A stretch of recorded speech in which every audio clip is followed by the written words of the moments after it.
देखो सुनो मत बोलो, wherever, whenever, whatever you are, be 100% करे नाटक, किसी को आओ मत कहो, किसी को जाओ मत कहो, ना कुछ पाना ना कुछ खोना। Who asked you live at zero complete level? मौज में रहो, be happy.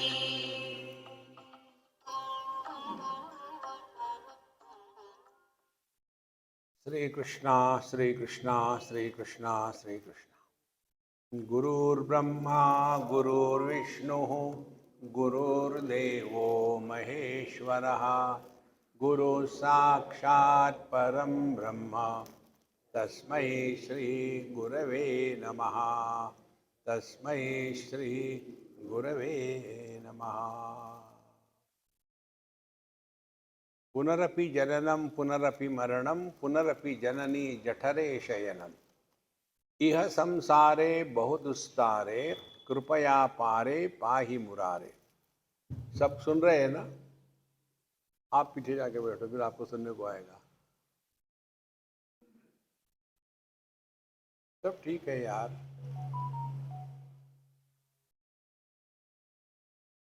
हाँ, ये छेड़खानी करनी अभी कर लो। तो फिर मरना, फिर जन्म लेना, यह संसार बड़ा कठिन है। हे भगवान, हमको इससे बचाओ। तुम्हारा हूँ ठीक करो यार, चश्मा लगाओ।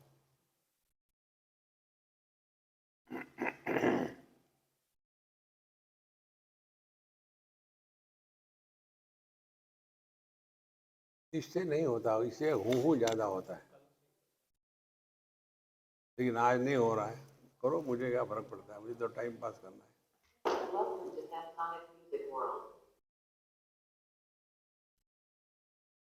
पुनरपि जननम पुनरपि मरणम पुनरपि जननी जठरे शयनम, इह संसारे बहुदुस्तारे कृपया पारे पाहि मुरारे। अब इस श्लोक का जो सामान्य अर्थ होता है वो इस प्रकार से होता है कि हे भगवान, हे मुरारे, मुझे इसको पार करा दो। ये संसार बहुत भयानक है, दुस्तारे संसारे। संसार में जीना रहना बड़ा कठिन है। हे भगवान, मुझे इससे पार ले जाओ। तो इसका अर्थ हम सामान्य लोग क्या समझते हैं कि हमने ये देह छोड़ा तो मर गए, फिर दूसरा देह मिला तो फिर जन्म हुआ, और फिर वहाँ आकर के वही परेशानी शुरू हो गई। ये साधारण अर्थ सभी लोग लेते हैं। अब इससे हमको सीखना क्या है? देखो संतो, अध्यात्म माने हमारी सीखने की प्रक्रिया कभी बंद ना हो। हमको नित्य निरंतर हर एक अनुभूति से सीखना है। तो पहले जन्म, ये जन्म, अगला जन्म, अब इसको लेकर के हम कैसे फंसे रहते हैं इस मूर्खता में। श्रीमद् भागवत में वहाँ एक कथा आती है, और उस कथा में ये है, एक राजा था, और स्टैंडर्ड फॉर्मेट है कथाओं का।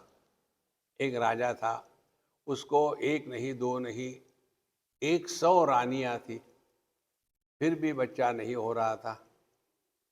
तो सब ट्राई किया, IVF भी किया, फिर भी नहीं हुआ। अब वो बेचारा परेशान। जब आदमी सब जगह से हार जाता है तो बाबा जी के पास पहुंच जाता है। तो एक महात्मा के पास पहुंच गए। महात्मा जी, हमको पुत्र नहीं है, आप हमको कृपा करिए, कह के शुरू हो गए। महाराज जी ने कहा, देखो, इस जन्म में छोड़ो, अगले 7 जन्म में तुम्हारे जीवन में पुत्र नहीं है। नहीं नहीं नहीं, ऐसा मत करो, मुझे तो चाहिए, नहीं तो मैं प्राण त्याग दूंगा। तो महाराज जी ने कहा, अब इससे पिंड छुड़ाना है तो ठीक है, वहाँ एक कोई आम उम का फल होगा, ये ले लो, ये दे दो अपने सबसे छोटी रानी को, बूढ़ाओं को मत देना, छोटी रानी को दे देना, और फिर तुमको बच्चा हो जाएगा। बच्चा हो गया। अब उसके पश्चात राजा, उसकी वो पत्नी जिसने बच्चा दिया और वो बच्चा, ये तीनों का एक ग्रुप बन गया। बाकी की जो 99 थी उनका क्या? तो उन तीनों ने एक पार्टी बना दी और उस बच्चे की देखभाल करने वाली जो आया थी उसको पैसा खिला करके, ट्रेडिंग करके, डोंकी ट्रेडिंग करके उसको कहा कि इस बच्चे को तू जहर दे दे, ये सब तुमको दे देते हैं इन एडवांस। स्त्री जितना स्त्री की दुश्मन होती है और किसी की नहीं होती। तो उस आया ने उस बच्चे को जहर दे दिया, मर गया बच्चा। अब वो मरने के पश्चात फिर तूफान शुरू हो गया, ये सभी के सभी 99 पहुंच गई। हे भगवान, ये कैसा हुआ, क्या हो गया हमारे फैमिली में, पहली बार बच्चा आया था। नाटक बहुत जोर से हो रहा और रो रो करके खूब परेशान हो रहे हैं। हिंदी सिनेमा के जैसा, हिंदी सिनेमा ने वहीं से लिया है, कहीं से एकदम नारद जी और वही महात्मा आ जाते हैं। कहाँ से आते हैं हम पूछो मत। आगे क्या हो गया राजन, क्यों रो रहे हो? भगवान बताइए, ऐसा हो गया, अब मेरा पुत्र मर गया, अब इसको जिंदा कराओ। मैंने तुमको पहले कहा था, अभी तुम दुखी इसलिए हो कि तुमको पुत्र नहीं है, बाद में इसलिए दुखी हो गए कि तुमको पुत्र है। दुखी होना तुम्हारे कुंडली में लिखा है। तो फिर क्या करें, हमको उपदेश नहीं चाहिए, हमको बच्चे को जिलाओ। तो नारद जी कहते हैं ठीक है, मैं ट्राई करता हूँ। तो मैं उस जीव को बुलाता हूँ और वो जीव को बुलाते हैं, भागवत की कथा है। और जीव आने के पश्चात फिर वो कहते हैं, नारद जी, हे जीव, तुम इस देह में प्रवेश करो, देखो तुम्हारे माता पिता कितने दुखी हो रहे हैं, तुमको अपने माता पिता के दुख को मिटाना चाहिए। उस समय जीव उवाच, जीव क्या कहता है? बोले ये रोते हैं तो रोने दो, मुझे क्या लेना है। जैसे हर जाड़े में हम नए सॉक्स पेयर खरीदते हैं, उसी प्रकार से हर जन्म में मुझे एक पेयर ऑफ पेरेंट्स मिला है। अब उनके लिए मैं रोता रहूं तो जिंदगी में हंसने का सवाल ही नहीं। अब वो रोते हैं तो रोने तो मैं क्या करूं। देखो महाराज, ये जो कथाएं आती है ना, इससे हमको सीखना है, हम सीखते नहीं।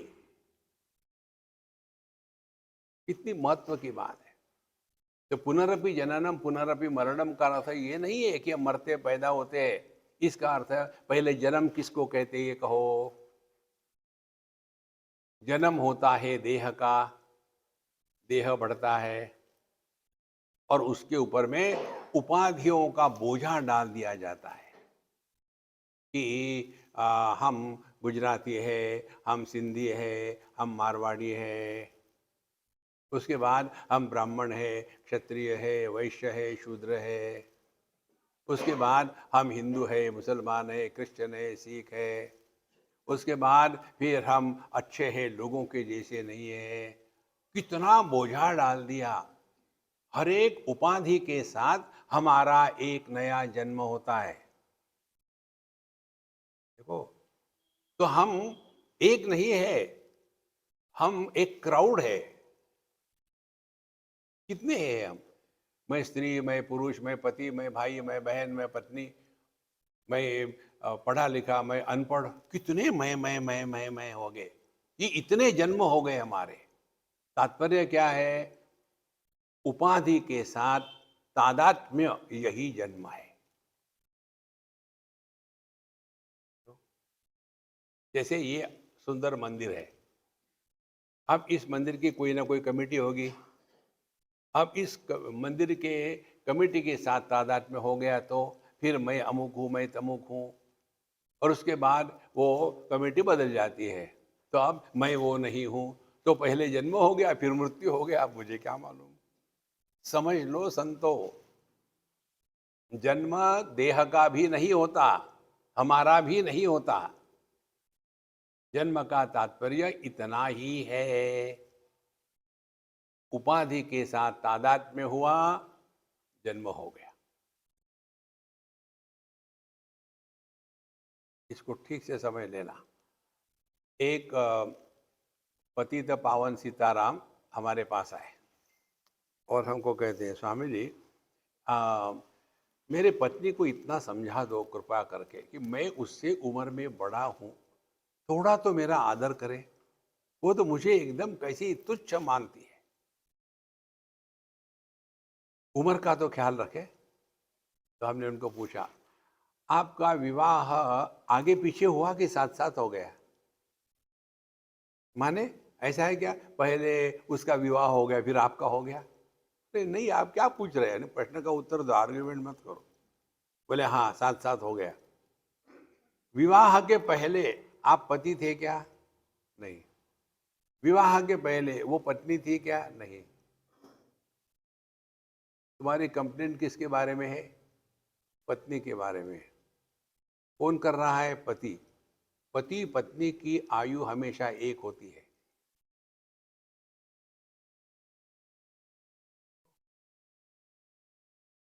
और फिर हमने उनको पूछा, कितने साल हो गए शादी होकर के? 15 साल हो गए।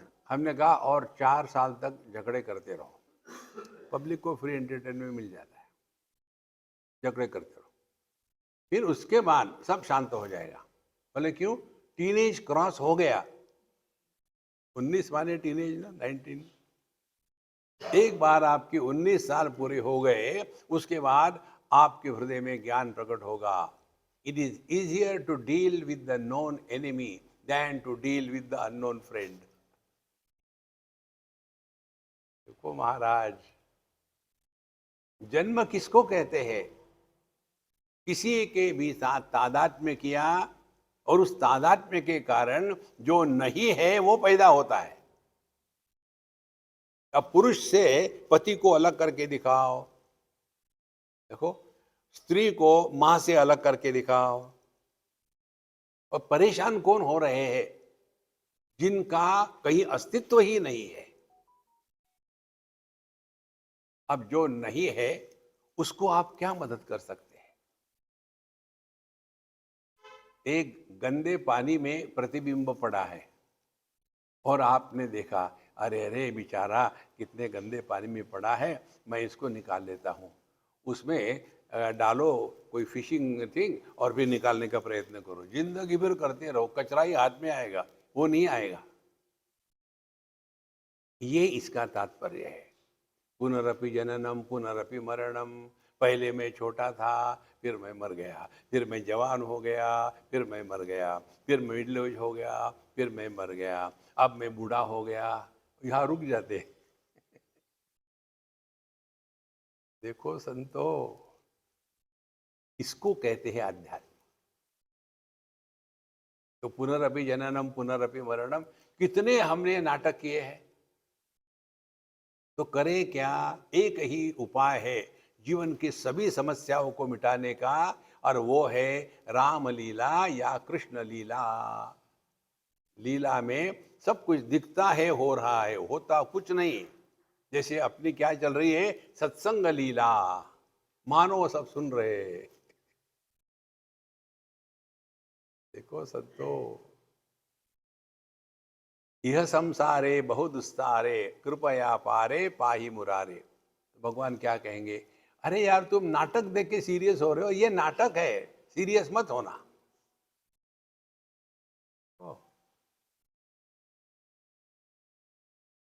भगवत गीता में भगवान कृष्ण ने युद्ध के पहले ही अर्जुन को दिखा दिया था विश्वरूप दर्शन, और बताया था ये सब मरने वाले हैं।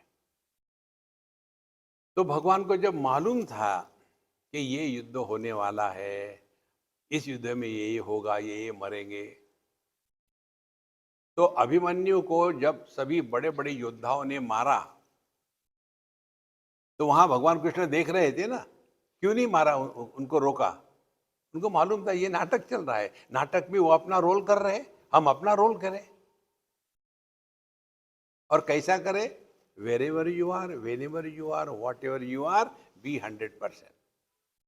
आपका काम यदि रोल ऐसा है कि क्रूरता, तो क्रूरता दिखाओ, लेकिन मन में क्रूरता मत रखो, नाटक करो। वो सब ये इसका अर्थ है। कृपया पारे पाही मुरारे, ये दुनिया को जितना हम सत्य मानेंगे उतने हम दुखी होंगे। ये केवल चिंतन से समाप्त हो सकता है, इसके लिए दूसरा कोई उपाय नहीं।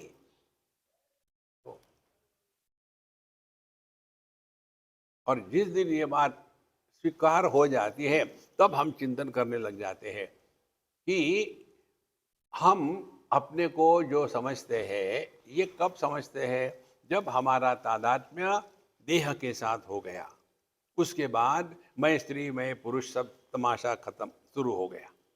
फिर ये तमाशा का बोझ ढोते ढोते हम थक जाते हैं, फिर इसका त्याग कर दिया, फिर सोने का प्रयत्न करते। सोने का प्रयत्न माने क्या? देहात्म भाव के निवृत्ति के लिए प्रयत्न। नींद में हम कहाँ होते हैं, हम कब होते हैं और हम क्या होते हैं, तीनों गायब। जागृत अवस्था क्या है? हम कहाँ है? जयपुर में। कब है? 2024 में। क्या है? बाबा जी है। हो गया संसार शुरू। देखो संतो, और सुषुप्ति में कुछ भी नहीं है, तो कुछ भी नहीं है तो खुशी है, खुशी है तो खर्राटो। आदमी नींद में खर्राटे क्यों मारता है? क्योंकि वो खुश होता है। खुशी कभी साइलेंटली नहीं होती। किसी की शादी है, सब मुंह फुला के बैठे, क्या हो गए? इसकी शादी हो रही है, खुशी ने हम बहुत खुश है। नहीं, आवाज करेंगे ना। इसीलिए ये जन्म मरण को इस प्रकार से समझो, नहीं तो इसका जो आपको भाषांतरण मिलेगा वो वही मिलेगा। पिछले जन्म ने पता नहीं हमने क्या पाप किया था, ये जन्म कितने बार यार ये कहोगे? अपने आप को समझो। कृपया पारे पाहि मुरारे। अब इसके लिए आगे चलते हैं। रथ्याचर्पट विरचित कंथ, पुण्या पुण्य विवर्जित पंथ, योगी योग नियोजित चित्त, रमते बालोन्मत्तव देव, भज गोविंदम भज गोविंदम। हमने पहले दिन आपको बताया था देह को लेकर के, आपने बताया होगा, हमको कहाँ याद है? ठीक है, मैं याद दिलाता हूँ। हमारे जो 3 देह है, स्थूल देह, सूक्ष्म देह और कारण देह, ये केवल रोग के कारण है। यदि रोग होना बंद हो जाए तो हम मर गए। तो मृत देह को, शव को कोई रोग नहीं होता। कभी सुना है आपने कि अमुक अमुक आदमी मर गया और उसको गाड़ दिया, फिर देखा कुछ बचा तो नहीं, देखा तो उसको कोई रोग तो हो रहा है क्या? कुछ नहीं हो रहा। तो स्थूल देह को लेकर के व्याधि होती है, इसीलिए हम जिंदा है। मुर्दे को नहीं होती व्याधि। तो हम सभी बुढ़ाऊ लोग ये याद रखें, यदि किसी की कमर दुखती है, एक पंजाबन ने मुझे पूछा था दिल्ली में, आगे डोलते डोलते, और मुझे कह दिया, स्वामी जी आप कुछ करिए। मैंने क्या करूं? कपड़े धोऊं आपके? बोले नहीं, मेरी कमर बहुत दुखती है, आप कुछ करिए। हमने कहा अम्मा तुम झूठ बोल रही हो। बोले नहीं मामा, स्वामी जी झूठ नहीं, रियली मेरी कमर बहुत दुखती है। हमने, वो कमर कहाँ है? वो कमरा है, कमरे दुखते ही है। देखो संतो, शरीर में रोग है, इसका मतलब आप जिंदा हो। अब दूसरी बात, यदि शरीर से रोग खत्म हो गए माने आप मर गए। अब मन पर आए, सूक्ष्म देह पर। सूक्ष्म देह जब तक है तब तक के मानसिक रोग हो गए।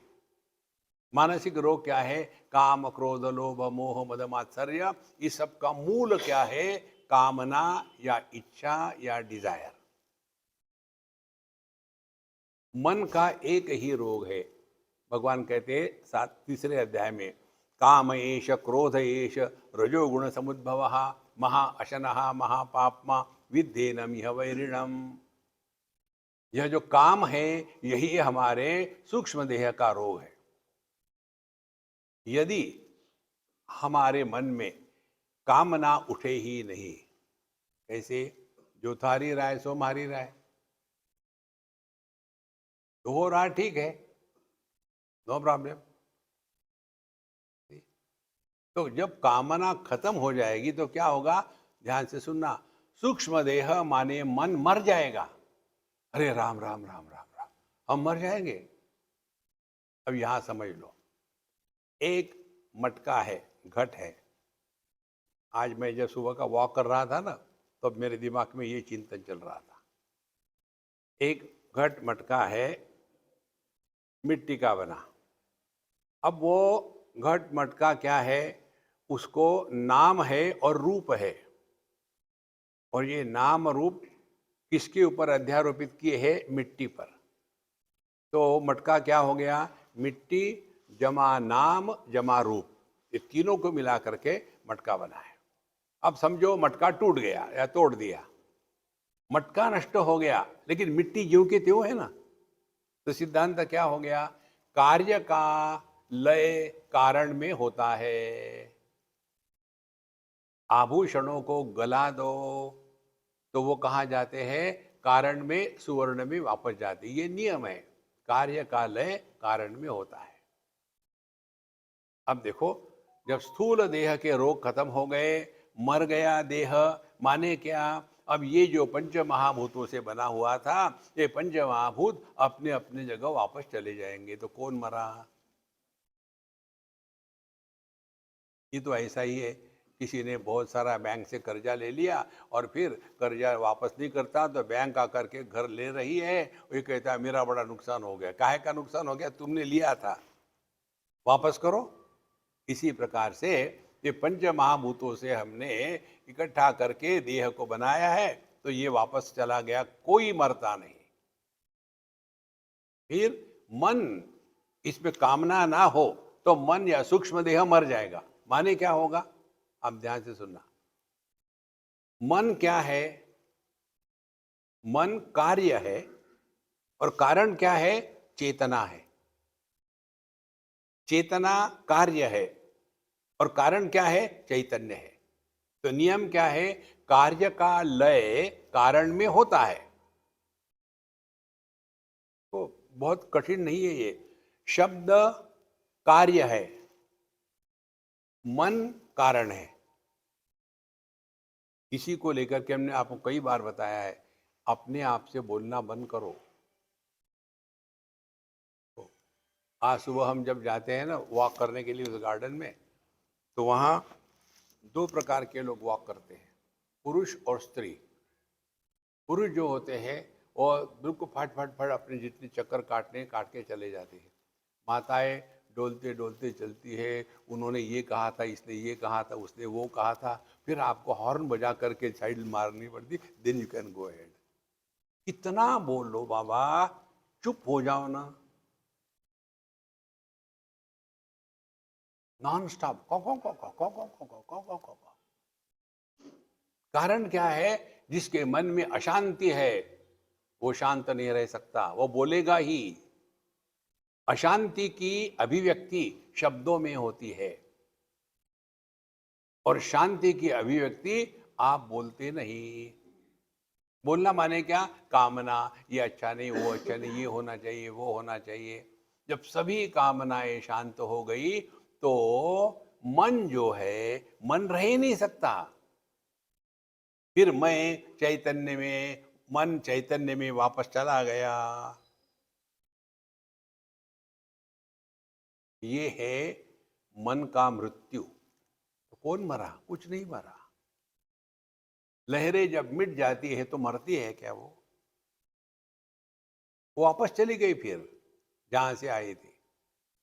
द्वितीय अध्याय में भगवान अर्जुन को यही कहते हैं, कोई मरता वरता नहीं, तुम खामोखाम परेशान हो रहे हो।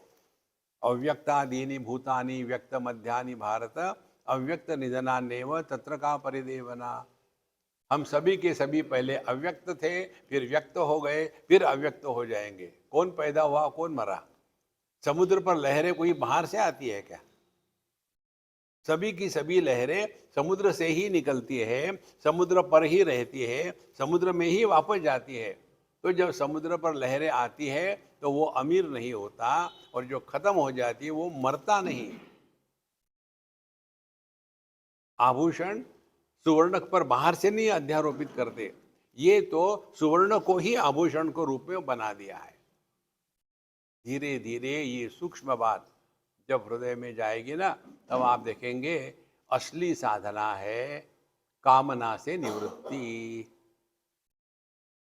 यदा सर्वे प्रमुच्यन्ते कामा यस्य हृदि श्रिताः अथमर्त्यः अमृतो भवति अत्र ब्रह्म समश्नुते। कामना रहित अनुभूति ही परमात्मा है।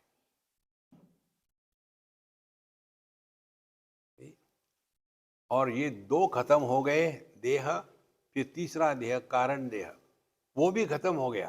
क्योंकि कारण किसका था? वो स्थूल देह सूक्ष्म देह का। ये दोनों ही खत्म हो गए तो वो कारण देह कैसा रहेगा? फिर वो क्या है? वो शुद्ध ज्ञान है, शुद्ध परमात्मा है, वो ईश्वर है, भगवान है। इसलिए यदि हमको अध्यात्म में रियली जीना है तो रथ्याचरपट विरचित कंथा, दुनिया में वस्तुओं को इकट्ठा करके बोझा मत बनाओ। देखो, हम कई घरों में जाते हैं तो इतना कचरा, इतना सामान होता है। एक ने हमको पूछा बम्बई में, स्वामी जी आप बताइए, हम अपने 3 BHK में एक रूम ऐड करना चाहते हैं, बहुत भीड़ हो जाती है घर में। हमने कहा क्या 10, 20, 25 लोग हैं? नहीं, हम 3 ही लोग हैं। तो फिर नहीं, भीड़ हो जाती है। किसकी? फर्नीचर की। तो तुम मकान फर्नीचर के लिए बना रहे कि अपने लिए बना रहे हो? तो क्या करें? खाली करो। इतना इकट्ठा करके रखा है दुनिया में। कहीं भी जाओ, इधर हाथ लगा, उधर कोई लगा, अच्छा आई एम सो सॉरी, इधर जाओ, वहां कोई धक्का लग गया। अरे इसीलिए रथ्याचरपट विरचित कंता, इसका तात्पर्य यह है कि दुनिया की चीजों को इकट्ठा करके घर को कूड़ादान मत बनाओ। फिर पुण्य पुण्य विवर्जित पंथा, हमको ना किसी का भला करना है ना किसी का बुरा करना है। ऊपर वाला बैठा है, वो जानता है किसका क्या करना है।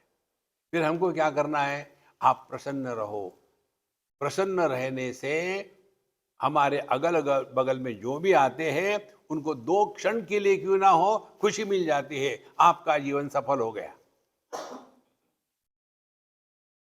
देखो महाराज, कि किसी को जो देने का भाव होता है ना, बेचारा भूखा होगा, ठीक है, उसको दे देते, एक सैंडविच आधी बची है, ले ले बेटा। तो हमने क्या किया? उसके प्रति हमारा सद्भाव नहीं था।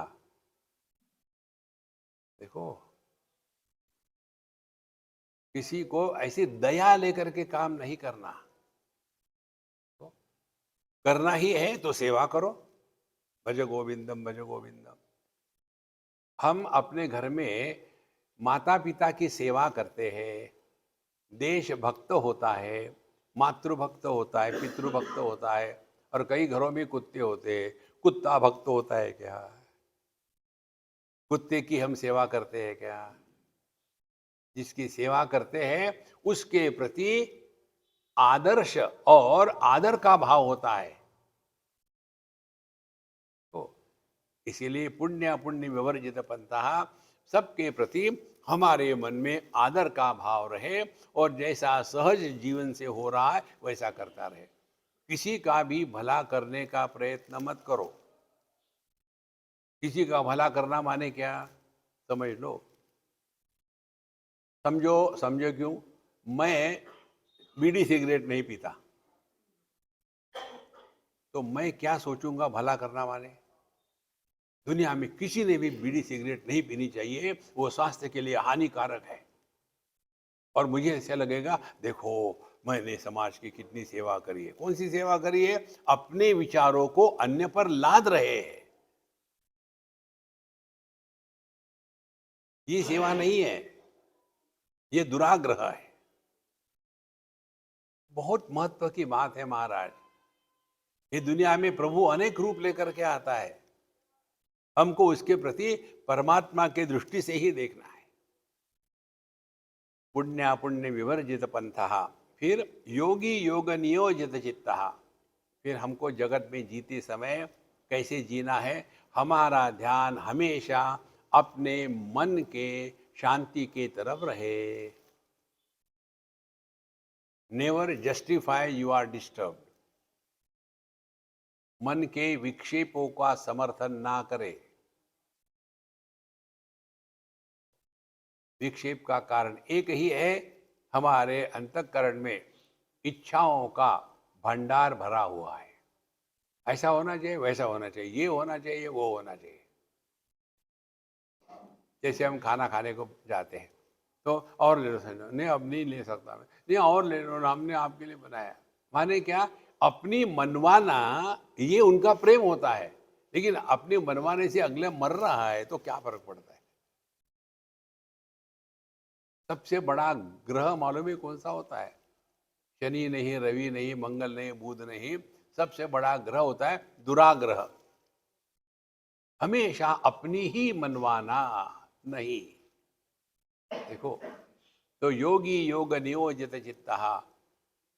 जगत में आप अपने मन के साथ कभी मत खेलना। मन को शांत रखना है, मन को प्रसन्न रखना है, और यही अध्यात्म है। भगवान कृष्ण के दृष्टि से देखे, योग किसको कहते हैं? योगी योग नियोजित चित्तः। पतंजलि महर्षि क्या कहते हैं? योगः चित्तवृत्ति निरोधः। बैठ करके चित्तवृत्ति के निरोध के लिए परेशान होते रहो, वो चित्तवृत्ति निरोध होगी नहीं, फिर झगड़ा करेंगे। तुमको कितना कहा था, जब मैं मेडिटेशन करता हूँ डिस्टर्ब मत करना। क्यों? कि मैं ऑलरेडी डिस्टर्ब हूँ। देखो, आपने देखा होगा कई आश्रमों में, योगियों में, वहाँ लिखा होता है बाहर, meditation in progress, don't disturb, don't ring the bell, if you are coming 1 second late don't enter. फिर अंदर में स्विच ऑफ कर दो सब लाइट, अंधकार। क्या? मेडिटेशन चल रहा है। ये मेडिटेशन ऐसी गलत बात है क्या कि जो लाइट में नहीं करनी चाहिए? देखो, योगी योग नियोजित चित्तः, तो भगवान कृष्ण का योग ले लो आप। तम विद्या दुख संयोग वियोगम योग संहिता, उसको योग कहते हैं। किसको? जीवन में दुख आने के बाद भी दुखी होने से इनकार करना, इसको योग कहते हैं। और इसके लिए आपको प्रयत्न नहीं करना पड़ेगा। क्यों? कि दुख आपके पास फ्री में आ जाते हैं। तो हर दुख के साथ आपका योगाभ्यास चल रहा है। देखो, कोई व्यक्ति ऐसा कहे, एक जगह हुआ भी था, एक बुढ़ाऊ कपल अमेरिका से घूम घाम करके फिर इंडिया में आ गया, अब हम यही सेटल होंगे। तो फिर वो उनकी वही पुरानी बातें, जब हम वहाँ थे ऐसा करते थे, वैसा करते थे। ये जो NRI लोग हैं ना, इनके जैसे दरिद्र दुखी कोई नहीं दुनिया में। बताओ कैसे? मैं कहा था ऑस्ट्रेलिया में था, और एक हमारे मित्र है सरदार जी, हम उनके यहाँ रहते हैं।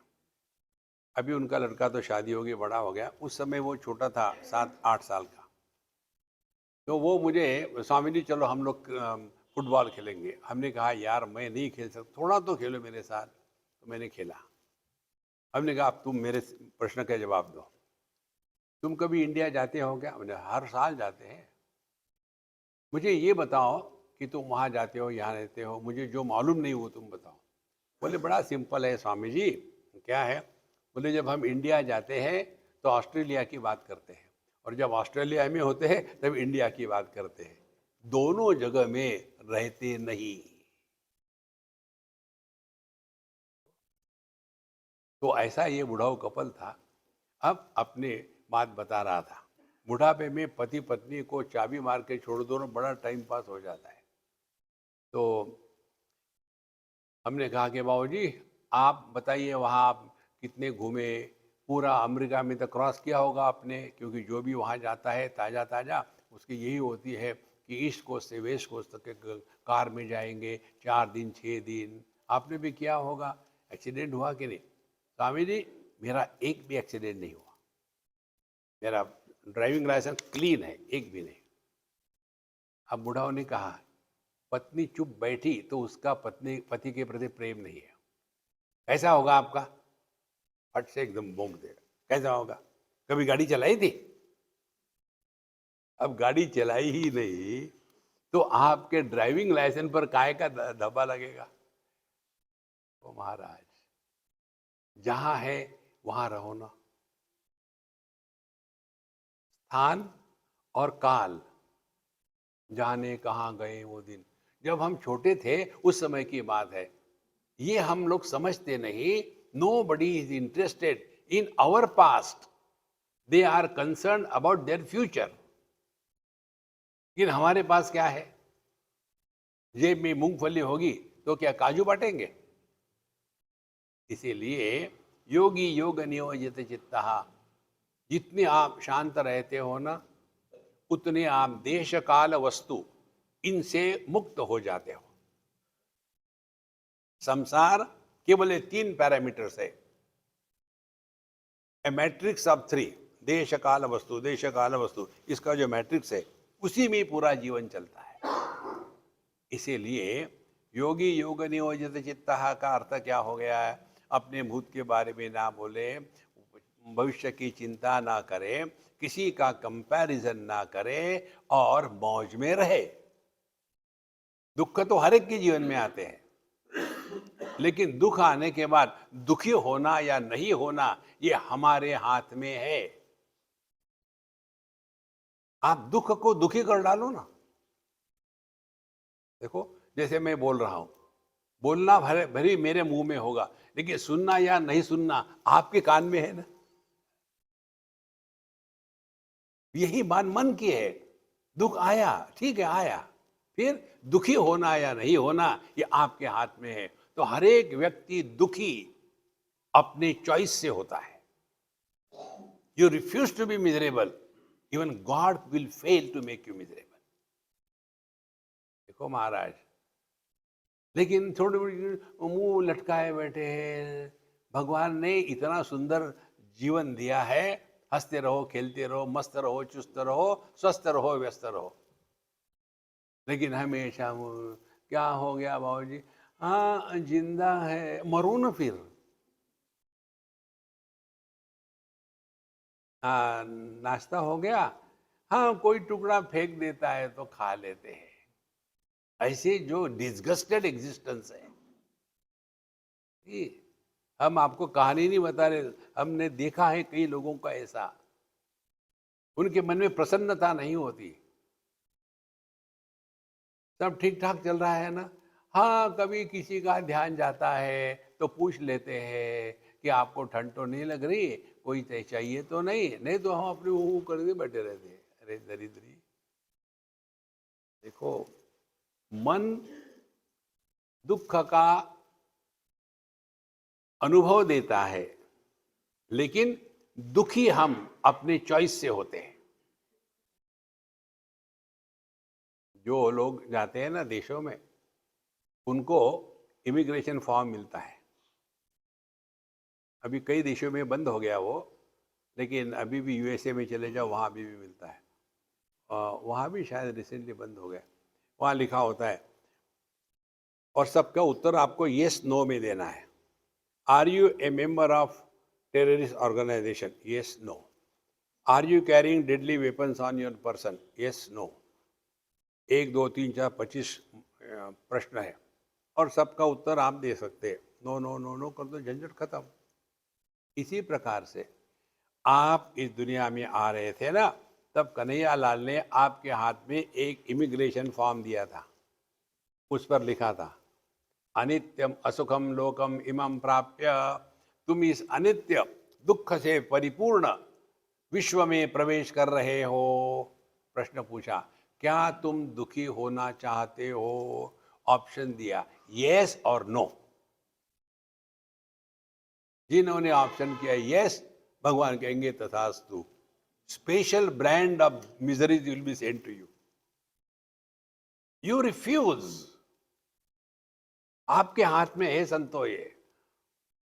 तो एक दिल्ली की अम्मा मुझे डांट रहे थे, आपको क्या होता है, मौज में रहो, मौज में रहो, शादी करके दिखाओ, मौज में रहो। माने शादी करना ये क्या दुखी होने का लाइसेंस है? देखो संतो, इसीलिए योगी योग नियोजित चित्ता, ध्यान अपने मन पर रखे, माने दुखी होना बंद कर दे। तम विद्या दुख संयोग वियोगम योग सन्निधा। और कैसे करना है? स निश्चयेन योक्तव्य, एकदम दृढ़ निश्चय कर लो, अपने जीवन के दुख किसी को भी नहीं बताना।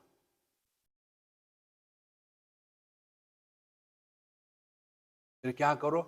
हजमोला खा लो। आप जितने अपने दुख की बात करोगे ना, वो उतना बढ़ता है।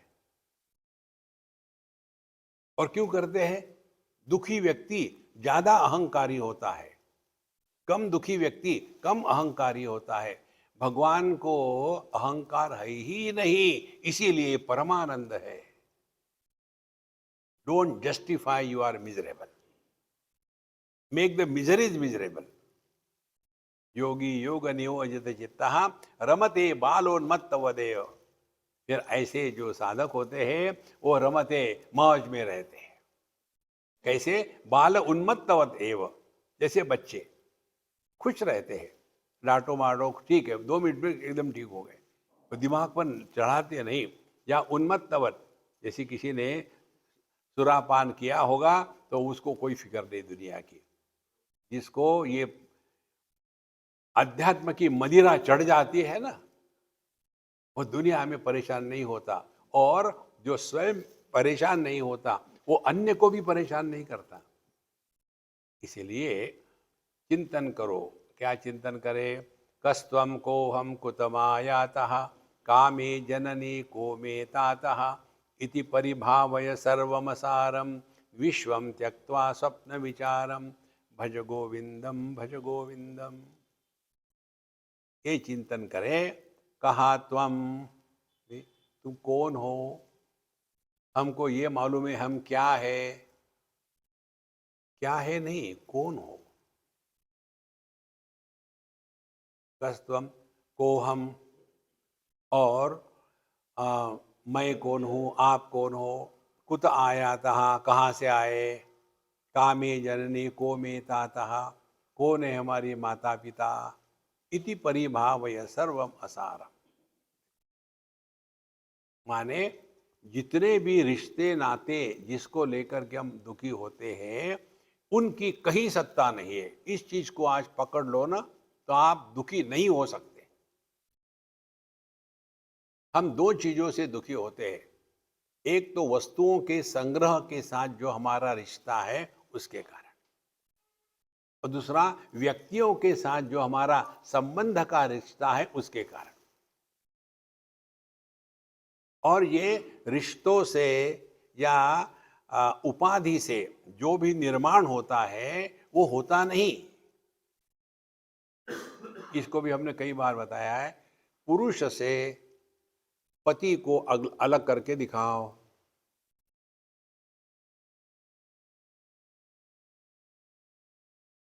कहाँ है ये? उस दिन आपको शायद बताया था, एक लड़की हमको मिलने आई, उसके घर में कोई फंक्शन था, तो उसके माँ ने कहा कि तुम चली जाओ, ये फंक्शन में तुम नहीं रह सकती हो। फिर उसने कहा कि स्वामी जी आपको पता है शायद मेरा डाइवोर्स हो गया है, तो मुझे पति नहीं है, तो हमारे घर के फंक्शन में मैं नहीं रह सकती। तो उसने कहा तुम बाहर चली जाओ। तो मैं क्या करूं? जाओ स्वामी जी के पास जाओ, उनको पूछो, वो हाँ कहेंगे तो मैं तुमको आने दूंगी। उसने पूछा मुझे, स्वामी जी डाइवोर्स होने के बाद लड़की विधवा होती है कि नहीं होती, अब मुझे बताओ। तो मैं एकदम गंभीर बन गया। मैंने बोला देखो, मैंने चारों वेदों का अध्ययन किया है, कहीं भी इस समस्या का समाधान नहीं। डाइवोर्स माने क्या? पति पत्नी दोनों नहीं है, माने मर गए। कहाँ गए हो? और कौन दुखी होता है? जो नहीं है वो दुखी होते हैं। देखो संतो, आपने बच्चों की कहानियां पढ़ी होगी। एक शेर था और वो गया कहीं, और वहाँ कुआं था और कुएं में पानी था। उसने ऊपर से देखा पानी में, तो उसको अपना प्रतिबिंब दिखा, उसके साथ झगड़ा करने लगा और फिर जोर से छलांग मारी उसके साथ झगड़ा करने के लिए, मारने के लिए। इसको कौन बचा सकता है? हम भी देखते हैं, लेकिन हमारा ज्ञान क्या है? प्रतीति को प्रतीति ही स्वीकार करो, सत्य के रूप में स्वीकार मत करो। कैसे करें? कर्नाटक नाटक करो। जैसे कोई एक्टर एक्टिंग करता है तो वो इतना उस एक्टिंग के साथ एक हो जाता है कि सुनने वाले को, देखने वाले को लगता है अरे रे रे, इसको बेचारे को कितने कष्ट हो रहे, क्या हो रहे हैं, लेकिन उसको कुछ नहीं होता, नाटक कर रहा है। देखो ना, वैसे ही हम लोग नाटक कर रहे हैं। आप बोलते जाओ, चैलेंज है, सुधार के दिखाओ। तो यदि हम स्वयं बदलना चाहते हैं तो भगवान भी नहीं रोक सकता, और यदि हम बदलना नहीं चाहते हैं, भगवान भी कुछ कर नहीं सकता। इसीलिए इन सब चीजों से, कामे जननी कोमे तातः, बच्चों के साथ 6-7 साल तक बहुत कडलिंग, प्यार, किसिंग, हगिंग करो। 7 से लेकर के 13 साल तक डिसिप्लिन और नियम, हर काम अपना करना है स्वयं से। फिर 13 से 19 तक के इंस्पिरेशन, गोल, अचीवमेंट, ये उनका विषय हो। 19 साल हो गए बच्चे, उसके बाद बी फ्रेंडली विद देम। लेकिन होता क्या है अपने हिंदुस्तान में, जब एक बच्चा पैदा हो जाता है तो एक बच्चा नहीं पैदा होता, उसके साथ पूरी जमात पैदा हो जाती है। माँ पैदा हो जाती है, बाप पैदा हो जाता है, दादा दादी, नाना नानी, चाचा चाची, मामा मामी, इतने सारे पैदा हो जाते हैं। उसमें से बच्चा केवल बढ़ता है, बाकी नहीं बढ़ते, बाकी वैसे के वैसे ही रहते हैं। वो जो एक जगह में एक बुढ़ाओं ने मुझे कहा कि स्वामी जी आप आगे, अच्छा है, मैं आपकी राह देख रही थी, आप मेरे बच्चों को समझाओ, मेरी बात मानते नहीं वो। अरे मैं क्या समझाऊं जब आपकी, नहीं नहीं नहीं, आपकी वो बात मानते हैं। मैंने कहा ठीक है, बुला उनको। बुलाया, राजू इधर आ जाओ। राजू आया। कौन था राजू? Retired brigadier. और ये बुढ़ाऊ 98 नॉट आउट। इसकी कंप्लेन ये है, बच्चे मेरी बात मानते नहीं। अब क्या करोगे? देखो महाराज, जो व्यक्ति हमेशा अपने घर रिश्तों में फंसा रहता है ना, अगले जन्म में उसी घर में पैदा होता है। देखो, फिर वही तमाशा चलता रहेगा। यम यम वापि स्मरण भावम त्यजत्यंते कलेवरम। जो हमारा आखिरी विचार होता है, वही विचार हमारे अगले जन्म की ब्लूप्रिंट होती है। देखो, ये तो पूरा जीवन उसी में जाता है। लड़का ऐसा है स्वामी जी,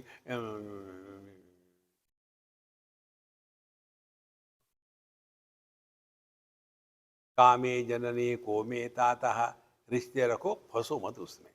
इति परिभावय सर्वम असारम।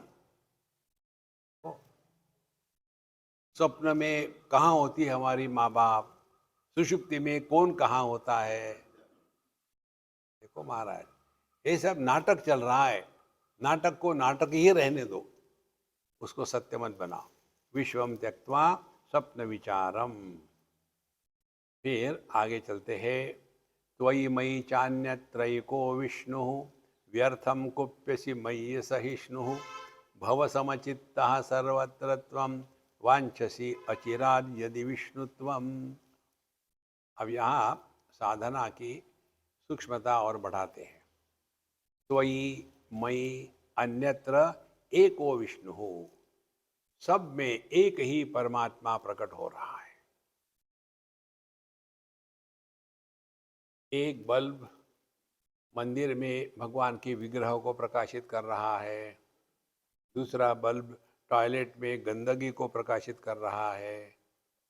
इन सब के पीछे एक ही बिजली होती है। अब इसके लिए एक आपको उदाहरण देते हैं। ये असल में हुआ है, दिल्ली की बात है। एक हमारे मित्र है, पुलिस अफसर है, और हम उनको पिछले 20 साल से 15 साल से जानते हैं, लेकिन कुछ भी नहीं जानते उनके बारे में कि वो विवाहित है या नहीं, वो कभी बच्चे कितने हैं, कहाँ रहते हैं, कौन से देश के हैं, गुजराती है कि हरियाणवी है, कुछ भी पता नहीं। मिलते हैं हमेशा, और केवल उन्होंने हमको आज तक क्या पूछा होगा, तत्व की बातें। बोले स्वामी जी, मैंने पंचदशी सुनी, और फिर एक बार मैं ऐसे यूट्यूब में देख रहा था तो आपका लेक्चर मैंने वहाँ सुना, बस मुझे ऐसा मज़ा आ गया। फिर उन्होंने हमारी 5 वॉल्यूम है पंचदशी के, वो मंगवाए और अध्ययन करते हैं, चिंतन करते हैं। योग वशिष्ठ उन्होंने पढ़ के रखा है। तो जब आए, बोले स्वामी जी इस समय मैं सत्संग को नहीं आ सकता, बहुत ड्यूटी हो गई है, तो मुझे एक साल भर के लिए कोई होमवर्क दे दीजिए। हमने कहा ठीक है, दरवाज़ा बंद करो। दर बंद कर दिया। शाम का समय था, 8-9 बजे का। स्विच ऑफ करो, कर दिया। और फिर हमने कहा हम जो प्रश्न पूछेंगे उसका सोच समझकर उत्तर देना, गंवार के जैसा उत्तर मत देना। बोले ठीक है। आपको क्या दिख रहा है? बोले अंधकार। हमने कहा तुम गंवार के जैसी बात कर रहे हो। हमने फिर पूछा आपको क्या दिख रहा है? बोले कुछ नहीं दिख रहा, अंधकार ही तो है। हमने कहा महात्मा जी, आंखों से केवल प्रकाश दिखता है, अंधकार नहीं दिखता। हाँ स्वामी जी, गलती हो गई। मैंने कहा इसको कहते हैं अध्यात्म। फिर स्विच ऑन करो, स्विच ऑन किया। अब बताओ क्या दिख रहा? फिर शुरू कर दिया। स्वामी जी आप दिख रहे हैं, आपका टेबल दिख रहा है, और आपका लैपटॉप दिख रहा है, या पानी की बोतल दिख रही है, एसी दिख रहा है, बाकी कुर्सियाँ दिख रही है। अने बोलते जाओ। बोले ये सब दिख रहा है ना, और कुछ? और कुछ नहीं, बस यही है, और ये वो, और कुछ? बोले और कुछ नहीं। हमने कहा हमको तो दिख रहा है। बोले आपको क्या दिख रहा है? हमको दिख रहा है प्रकाश। बिना प्रकाश के कुछ दिखता है क्या? हाँ स्वामी जी, गलती हो गई। हाँ गलती हो गई। फिर हमने कहा अच्छा, और सोचो और क्या दिख रहा है? बोले ये वस्तु और प्रकाश ना, और? बोले और तो कुछ भी नहीं अब। हमने कहा हमको अभी भी दिख रहा है कुछ और। तो अब क्या दिख रहा है? हमने कहा हमको बिजली दिख रही है। बिजली नहीं होती तो प्रकाश नहीं होता, प्रकाश नहीं होता तो वस्तु नहीं होती। तो हमने कहा इससे तुमने क्या सीखा है? चिंतन करो। हमारा ध्यान वस्तुओं में है। इन वस्तुओं को प्रकाशित करने वाला जो प्रकाश है, इंद्रिय है, वहाँ हमारा ध्यान नहीं है।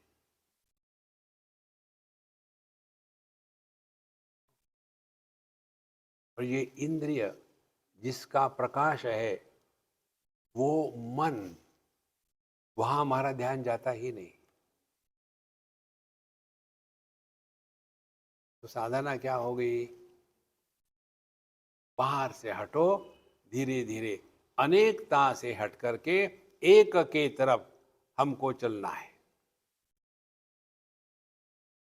अनेक विषय है, उसमें से एक विषय को ले लो, शब्द। बाकी के 4 विषय छोड़ दिए। अब शब्द अनेक है। एक क्या है? श्रवण शक्ति। श्रवण शक्ति में आ गए माने सुनेंगे, लेकिन उसका प्रभाव नहीं पड़ेगा, माने सुनने वाले पैदा नहीं होगा। Hearing is happening but hearer is not born. देखो, माने आप सो नहीं रहे, सुन रहे हैं, लेकिन प्रभाव नहीं। देखो, सुनो, मत बोलो। और प्रभाव कैसा होता है? हमारा मन रिएक्ट करता है। रिएक्ट करता है इवैल्यूएशन में, अच्छा है, बुरा है, होना चाहिए, नहीं होना चाहिए। तो उसमें भी हमने यदि कमेंट करना बंद कर दिया, अब कहाँ गए हम? विषयों से निकले, इंद्रियों में आ गए, इंद्रियों से निकले, मन में आ गए, मन ने कमेंट्री बंद कर दी, कहाँ गए हम? अपने पास आ गए।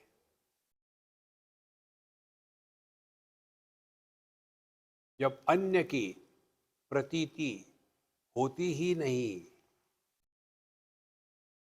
तो कौन किससे क्या बात करेगा?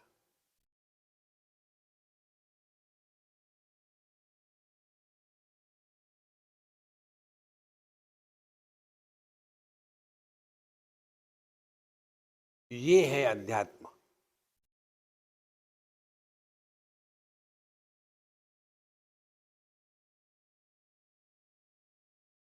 स्वामी जी, इससे नींद अच्छी आ जाती है।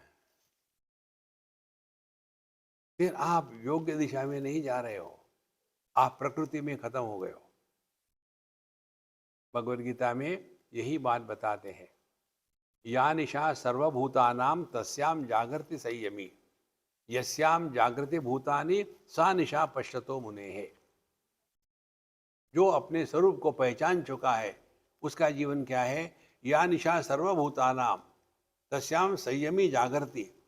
जिसका मन अपने कंट्रोल में है, उसने उस परमात्मा को आत्म रूप से पहचान लिया है, जिसके प्रति दुनिया के लोग एकदम कुछ भी नहीं जानते, सो रहे हैं। और ये जो द्वैत का तमाशा है, इसके प्रति जो दुनिया के लोग जागृत हो गए हैं, उसके प्रति यह ज्ञानी सो रहा है। ये इसका तात्पर्य है। तो इस एक तत्व को देखना है। त्वयि मयि अन्यत्र को एको विष्णु। तो जब ऐसे बताया कि देखो, सब में भगवान का दर्शन करो। कलकत्ते की बात है, एक मारवाड़ी अम्मा, उसने मुझे एक दिन, मैं वहाँ शायद ध्रुव जी का चरित्र ले रहा था, तो सत्संग होने के बाद उसने मुझे कहा कि स्वामी जी, आपने आज मेरे सर का बहुत बड़ा बोझा उतार दिया। मैं, क्या बोझा था बाबा? बोले, हमको सब बताते हैं, सबसे प्रेम करो, सबसे प्रेम करो, लेकिन मैं आपके सामने सच सच बताती हूँ, मैं अपने सांस से प्रेम नहीं कर सकती, कितना भी ट्राई करूँ नहीं कर सकती। तो फिर बोले, आपने एक बात बहुत बढ़िया बताई है आज। क्या बताई, मुझे बताओ। देखो, इंद्रियस्य इंद्रियस्यार्थे रागद्वेषौ व्यवस्थितौ तयोः वशम न आगच्छेत तौ ह्यस्य परिपंथिनौ। भगवद गीता में आता है विषय। हरेक के मन में किसी ना किसी के प्रति राग द्वेष होना स्वाभाविक है। इंद्रियस्य इंद्रियस्य अर्थे राग द्वेषौ व्यवस्थित हो। जैसे मुझे बैंगन अच्छा नहीं लगता, क्या कारण है? कोई कारण नहीं, नहीं लगता। पंजाबी हो तो बिना बैंगन के उनकी पूजा भी नहीं होती। देखो, बैंगन का भरता जब तक ये नहीं आएगा तब तक के खाना नहीं हुआ। अब दोनों का, एक को बैंगन इतना अच्छा लगता है, दूसरे को अच्छा नहीं लगता, क्या कारण है इसके पीछे? है, ऐसा नहीं लगता, नहीं लगता। भगवान कहते हैं इंद्रिय से इंद्रियस्यार्थे रागद्वेष व्यवस्थित होगा ही। करना क्या है, तयोः वशम न आगच्छेत, उसके वश में न आवे। तो क्या करे, what can not be cured should be endured, सह लो। देखो, इसीलिए स्त्री को शक्ति कहते हैं ना। स्त्री जितना सहती है कोई नहीं सह सकता, सह लो। फिर पुरुष को क्या कहते हैं, सहन शक्ति। उसको स्त्री को सहना पड़ता है तो वो सहन शक्ति है। को महाराज वही मई अन्यत्र एको विष्णु, सब में भगवान को देखो। मैं अपने में तो देख सकता हूं कि मैं भगवान हूं, लेकिन सांस भगवान है कैसे हो सकता है। तो भगवान को देखना माने किसी के भी प्रति हमारे मन में द्वेष घृणा ना हो। आप यदि जाओगे ना हमारे भगवानों के पास यहाँ, तो भोले बाबा से या जो भी आपके इष्ट देवता हो, उनसे एक चीज मांग लेना कि हे भगवान, हमारे मन में मजाक में भी, एक बार भी, सपने में भी, गलती से भी किसी के प्रति घृणा न होवे, ये मांग लेना, वो आपको देंगे। जिस दिन हमारे अंतःकरण से घृणा निकल जाती है, उसी स्थान, उसी समय आप योग्य दिशा में चल रहे हो। तो यही बताते हैं, मई त्वयि अन्यत्र एको विष्णु व्यर्थम कुप्यसी मई असहिष्णु। असहिष्णु सह लो बाबा, सह लो। हर एक के जीवन में कष्ट होते हैं। आप लोग जो देखते हैं ना बाबा जियों को, बढ़िया बैठ करके बात कर रहे हैं, लेकिन यहाँ आने के पहले कितने छन्नी हथौड़ी के घाव खाते हैं, कितना मान अपमान होता है, कितने जूते पड़ते हैं, कितनी गालियाँ पड़ती है, ये कहाँ पता होता है। भगवान के जो विग्रह है, वो पत्थर से विग्रह बनने के पहले क्या क्या उनके ऊपर हुआ है। तो क्या हुआ है, अनावश्यक चीजों को त्याग दिया, तभी उस पत्थर के अंदर जो मूर्ति थी वो अव्यक्त थी, क्योंकि बाहर का कचरा बहुत था, बाहर से उसमें मूर्ति नहीं डाली गई। इसी प्रकार से हमारे बाहर से परमात्मा नहीं आते, हृदय में ही परमात्मा है, उसको हमको प्रकट होने देना है। और उसके प्रकट होने का एक ही उपाय है, व्यर्थम कुप्यसी, गुस्सा बंद करो। घृणा से ही गुस्सा आता है। किसी के भी प्रति हमारे मन में गुस्सा नहीं हो। ये बहुत भयानक चीज है गुस्सा। काम एष क्रोध एष रजोगुण समुद्भव। और ये क्या है, काम महाअशनः, कामना कभी पूरी नहीं होती, महाअशनः। क्रोध महापापमा, आदमी गुस्से में आने के बाद कुछ भी गलत कर सकता है। विद्धि एनम इह वैरिणम, इसीलिए काम क्रोध को हमारे जीवन में सबसे बड़ा दुश्मन के रूप में स्वीकार करो। और दुश्मन के साथ प्रेम नहीं होता, उसको मारो। ये अहिंसा के चक्कर में अपने आप को बर्बाद मत करना। जिसको मारना है उसको मारना ही है। मई त्वयि चान्यत्र एको विष्णु व्यर्थम कुप्य से मई असहिष्णु। फिर भव समचित्त सर्वत्र त्वम। आपको यदि भगवत गीता को 2 शब्दों में समझना है, केवल 2 शब्द, तो भगवत गीता ने किसका इलाज बताया है, रोग क्या है, मनुष्य के जीवन का रोग, उस रोग का नाम है Mamata. Don't go to West Bengal, रोग ही है। और उस रोग से बचने का जो उपाय है वो है समता।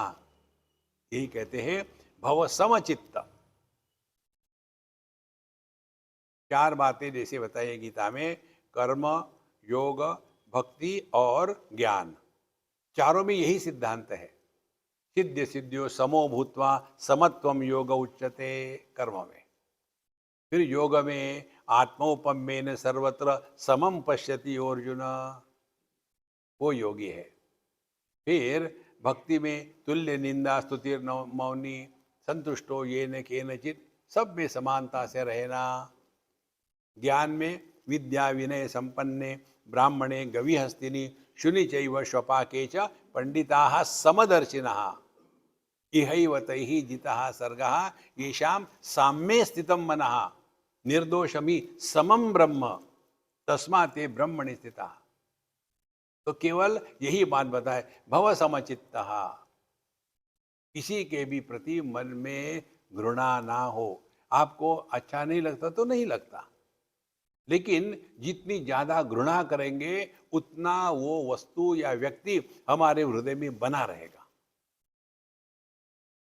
The best way is select shift delete,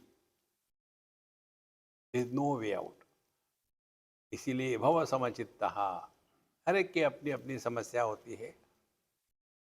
जगत में सब ठीक है, कुछ गलत नहीं। सर्वत्र त्वम, फिर वांछसी यदि अचिराद विष्णुत्वम, यदि इसी जीवन में आप अपने स्वरूप को, परमात्मा स्वरूप को पहचानना चाहते हो तो ये उपाय है, भव समचित्तः सर्वत्र। सबके प्रति यह समत्व का भाव बना रहना आवश्यक है। ना कोई दोस्त है ना कोई दुश्मन है, सबके साथ प्रेम से रहो, टाइम पास हो जाता है। नहीं तो जो शुरू हो जाते, तुम कहाँ से आए, क्यों आए, कैसे आए, हमको कितने लोग पूछते हैं, स्वामी जी आप कहाँ के हो, कहाँ रहते हो, हम आपके दिल में रहते हैं। आप कब पैदा हुए, क्यों पैदा हुए, कैसी थी डिलीवरी, नॉर्मल थी, कठिन थी, आपको तकलीफ हुई थी क्या, कोई जरूरत है बोलना। किसी के भी बारे में कुछ भी जानने की आवश्यकता नहीं। देखो पूरा बोझा उतर जाएगा आपके जीवन का। कई लोग, जैसे एक अम्मा बोले स्वामी जी मैं सेल्फी लेती हूँ, हमने कहा तुम्हारे फ़ोन में जगह ही नहीं है। बोले नहीं नहीं नहीं स्वामी जी है। लो, उसने ट्राई किया, मैसेज आया नो स्पेस। देखो, खाली करो अपने आप को, इतना भर के रखा है।